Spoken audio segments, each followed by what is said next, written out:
C'est bon, impeccable. Alors, une question peut-être un peu difficile pour vous. Qu'est-ce que vous pensez de la saison de Suzuki cette année? Oui, c'est une question difficile. Délicate.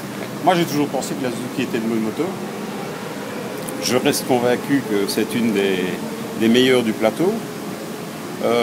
Bien sûr, il faut savoir que Suzuki a arrêté tout développement, etc. Je ne connais pas bien la structure de Paul, mais je ne sais pas s'il a le même type de structure qu'il y avait chez Alstar. Chez Alstar, il y a quand même les bords d'essai, les bords moteurs, il y avait quand même des ingénieurs pour le développement. Pendant des années, c'est nous qui avons développé les kits qui par la suite passaient parfois chez Yoshimura, etc. Donc nous, c'est une moto qu'on connaissait à fond. Moi, je suis convaincu que si j'avais eu des fonds pour faire cette saison, et si ma santé l'avait permis, évidemment, parce que de toute façon, même si j'avais eu des fonds, ma santé ne le permettait pas. Mais c'est une moto qui mérite, elle peut arriver tous les week-ends entre la 3e et la 5e place. Alors, je vous en parlais pas, c'est vous qui faites l'aparté. La santé, ça va comment? Ah ben, la santé, ça va bien, voilà. J'ai mis 6 mois, ça a été difficile. Mais maintenant, ça va. Voilà, c'est peut-être un peu moins de stress, non, de gérer une écurie de course au quotidien. Physiquement, c'est dur. Disons que c'est éprouvant.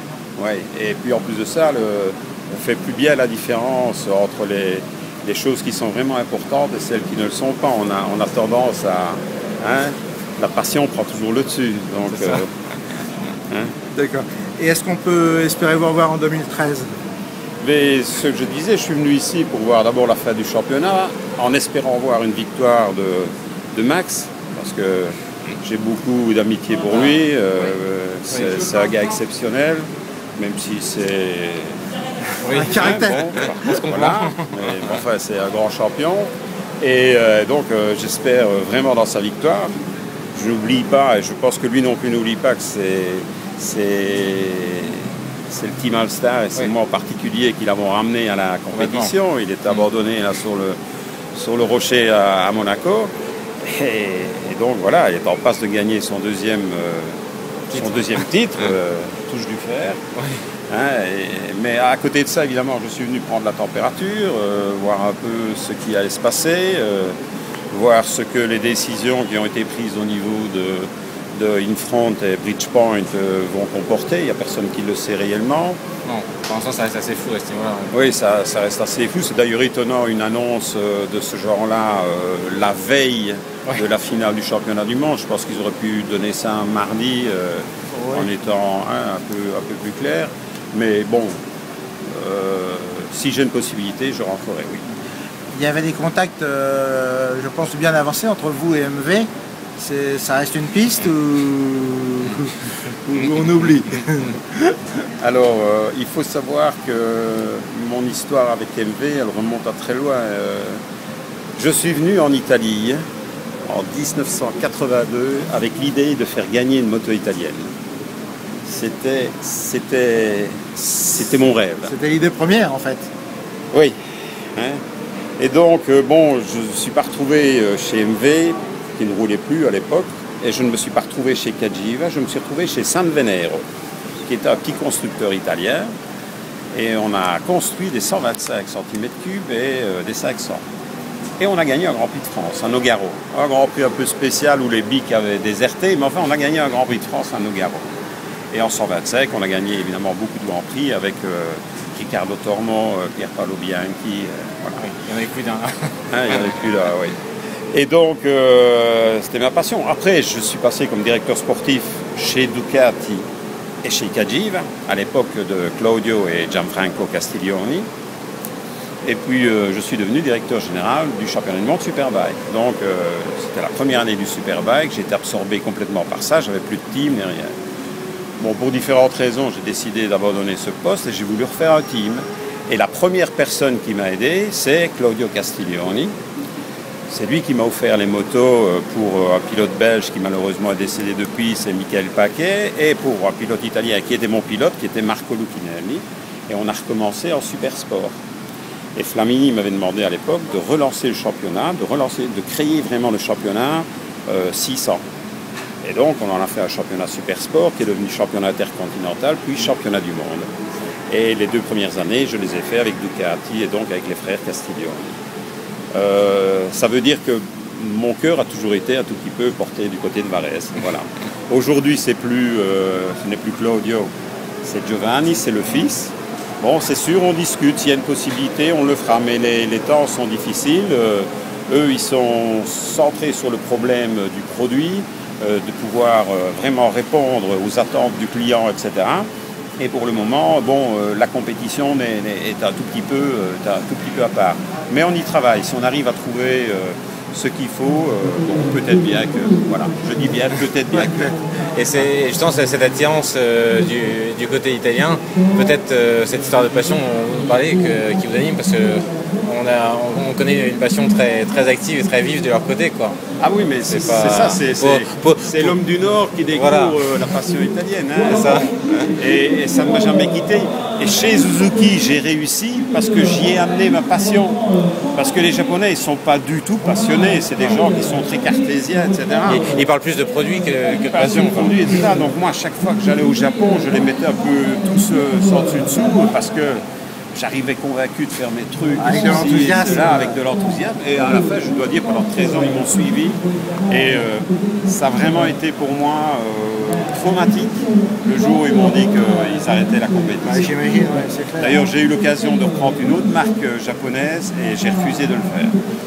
Et si je rentre dans la course, ce ne sera jamais avec une autre marque japonaise que Suzuki. Je pense que je resterai Suzuki à vie dans le cœur. Et justement, on en parlait tout à l'heure des annonces tardives de championnat. Vous êtes un spectateur, acteur privilégié. Comment vous voyez l'avenir MotoGP, Superbike? Alors,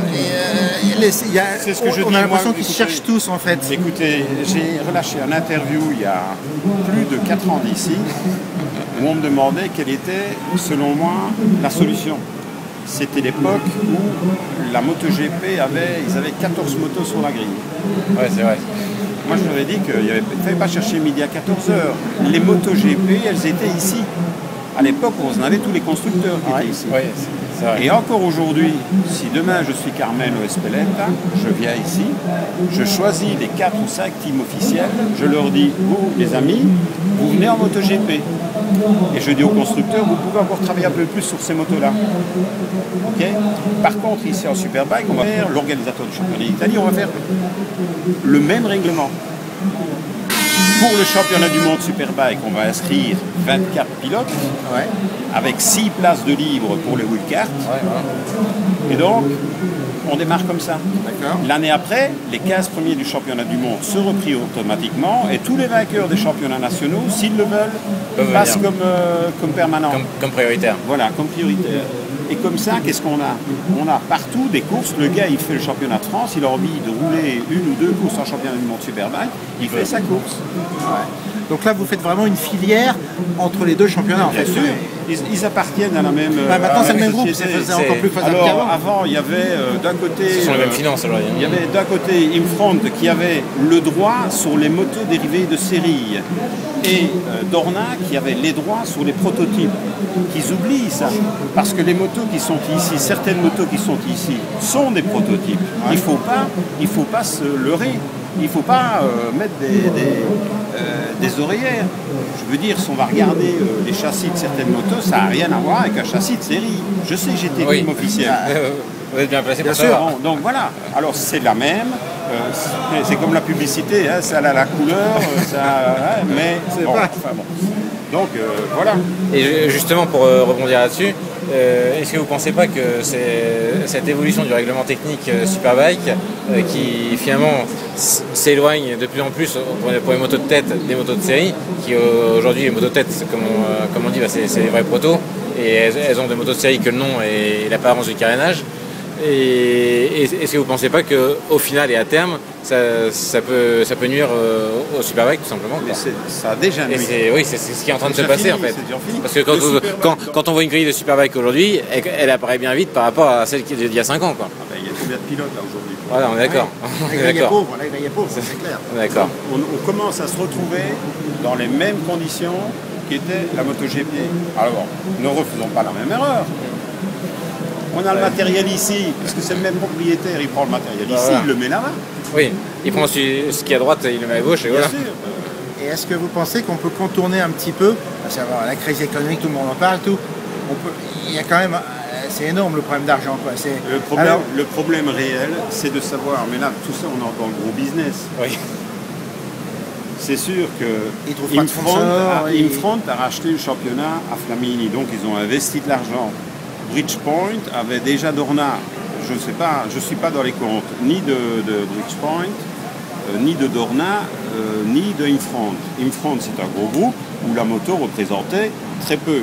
Bridgepoint est un groupe immense où la moto représente très peu. Il faut voir s'ils gagnent de l'argent avec la MotoGP et s'ils gagnent de l'argent avec la Superbike. Mais s'ils n'en gagnent pas avec aucun des deux, pourquoi en tenir deux? Je ne sais pas. Bon, mais ça, c'est leur problème. La question, elle mérite de se poser dans ces cas-là. Ah, bien sûr. Est-ce qu'il y a place pour deux championnats au moment? Moi, je pense qu'il y a place. Si tu fais, il y aura toujours des gros concessionnaires, des passionnés, etc., qui voudront faire le championnat de leur pays. Si les coûts sont raisonnables. Mais si tu regardes encore le calendrier, je l'ai vu maintenant, le calendrier qui vient de sortir, si tu demandes à des gars de partir en Inde, de partir en Australie, d'aller aux États-Unis, d'aller en Russie, de faire la course ici à Manicourt et puis de descendre à Gérès, alors que 15 jours avant, peut-être tu étais au Portugal, à Portimao, qui est un désert dans le désert. Enfin, je veux dire, il faut revenir les pieds sur terre. Tu n'as pas besoin de 15 courses. Ou alors, le promoteur a besoin de ses 15 courses parce qu'il va à Portimao, parce que là, il prend des ronds. Et il s'en fout complètement de ceux qui crèvent, qui sont là-bas, parce que le discours, il est là. Pourquoi est-ce qu'on va à Portimao? Celui que personne n'a envie de dire, il est là. Pourquoi est-ce qu'on va à Portimao? C'est ça la question. Pourquoi est-ce qu'on va en Inde? Alors, parce que c'est un nouveau marché, parce que ça intéresse les constructeurs, parce qu'on va avoir 100 000 personnes. Moi, j'ai connu les premières courses en Indonésie, en Malaisie, etc., mais encore aujourd'hui, où il y avait 2 pecnos dans les tribunes. Oui. Ah, c'est pas qu'une course au Qatar, on voit qu'il n'y a personne, quoi. Alors, pourquoi est-ce qu'on doit aller au Qatar? Est-ce que les teams ont un intérêt économique? C'est trop, financièrement, c'est dur. On peut penser que non. Non. Financièrement, c'est dur, trop dur pour eux. Alors, où est l'intérêt? Voilà, ça, ce sont les bonnes questions à se poser. Voilà. Maintenant, si pour pouvoir soutenir le championnat, on a besoin de l'argent qui vient du Qatar, parce que cet argent est réinvesti sur la production TV ici en Europe, ça, c'est autre chose. Mais il faudrait qu'on l'explique un tout petit peu aux gens. Il faut qu'il y ait une logique de mise en place, quoi. Il faudrait qu'on l'explique un petit peu. La non-communication est évidemment la mère de toutes les discordes. Alors, dernière petite